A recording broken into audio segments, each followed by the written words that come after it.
คำถามจงอ่านคำพยาแล้วตอบคำถามลุมนี้อุปสนหัวขวัญเจ้าราษานักปราชญ์แม่น้ำใหญ่หัวคำน้ำเสน้อยบวกหมูสร้างผ้ากันตนลงห้วย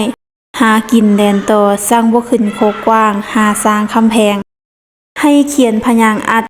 เป็นออกมาทั้งหมดยกเว้นพยางค์ที่มีตัวสะกดตายเฮาสิฮู้ได้แนวใดหรือว่าสิแก้ออกแบบใดต้องฟังคลิปนี้ให้จบสบายดีน้องๆนักเรียนหมดทุกคนมื้อนี้ก็มาพบกับอาจารย์ดวงมาลาคือเก่า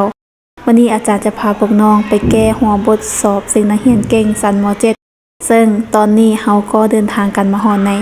EP ที่18แล้วสำหรับผู้ใดที่ว่าเข้ามาฟังเข้ามาเบิ่งเข้ามาชมก็อย่าลืมกดไลค์กดแชร์คลิปนี้พร้อมและสำหรับผู้ใดที่ว่าเข้ามาใหม่ก็อย่าลืมกดติดตามช่องของอาจารย์แด่และสำหรับผู้ใดที่สนใจบทเรียนเกี่ยวกับวิชาภาษาลาววรรณคดีหรือว่าสนใจบทสอนวิชาภาษาลาววรรณคดีตั้งแต่ชั้นม.1 หาชั้นม.7 แม่นสามารถทักมาได้ที่เบอร์ 02078716175 แล้วตอนนี้ก็ฮอดฤดูหนาวแล้วทุกคนอย่าลืมรักษาสุขภาพกันในเด้อบัดนี้เฮามาเข้าสู่ในการแก้บทฝึกหัดของเฮาเลยเพิ่นว่าให้เฮาเขียนพยางค์อัดเป็น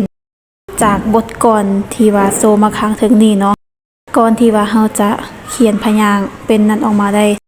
ก่อนอื่นเฮาต้องรู้ความหมายของพยางค์ก่อนสำหรับพยางค์แม่นเสียงที่คนเฮาเปล่งออกมาจากปากอาจจะมีความหมายหรือบ่มีความหมายก็ได้แล้วพยางค์ก็มีอยู่2ชนิดคือพยางค์อัดและพยางค์ไขวันนี้เฮามาเบิ่งพยางค์อัดเนาะพยางค์อัดแม่นพยางค์ที่ลงท้ายด้วยตัวสะกดส่วนพยางค์อัดเป็นเนาะแม่นพยางค์ที่ลงท้ายด้วยตัวสะกดเป็นเช่นตัวสะกดงองัวยอยุงนอนกมอแมววอวีเนาะวันนี้เฮามาเบิ่งพยางค์อัดจากบทก่อนเนาะซึ่งว่าจากบทก่อนข้างถึงจะมีคำว่าซนเนาะซึ่งว่าลงท้ายด้วยพยางค์อัดเป็นก็คือตัวสะกดนอนกมีคำว่าหลงก็คือลงท้ายด้วยพยางค์อัดเป็นด้วยตัวสะกดงองัวและคำว่าหวยเนาะก็ลงท้ายด้วยตัวสะกดเป็นก็คือตัวสะกดยอยุงนั่นเองและคำว่าขวัญ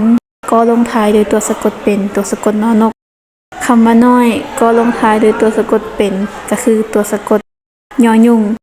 คำว่าสั่งก็ลงท้ายด้วยตัวสะกดเป็นก็คือตัวสะกดงองัว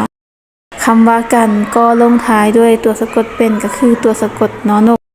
คำว่าโตนลงท้ายด้วยตัวสะกดนอนกคำว่ากินคำว่าแดนก็ลงท้ายด้วยตัวสะกดนอนกคือกันวันนี้คำว่ากว้างคำว่าสร้างหรือว่าคำว่าแพง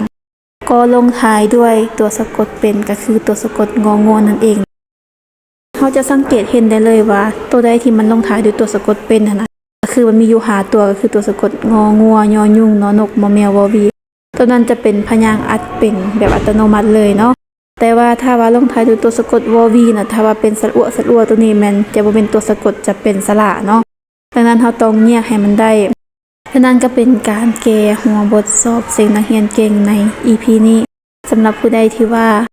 มีหยังสามารถแลกเปลี่ยนกันโดยการคอมเมนต์ได้ที่ใต้คลิป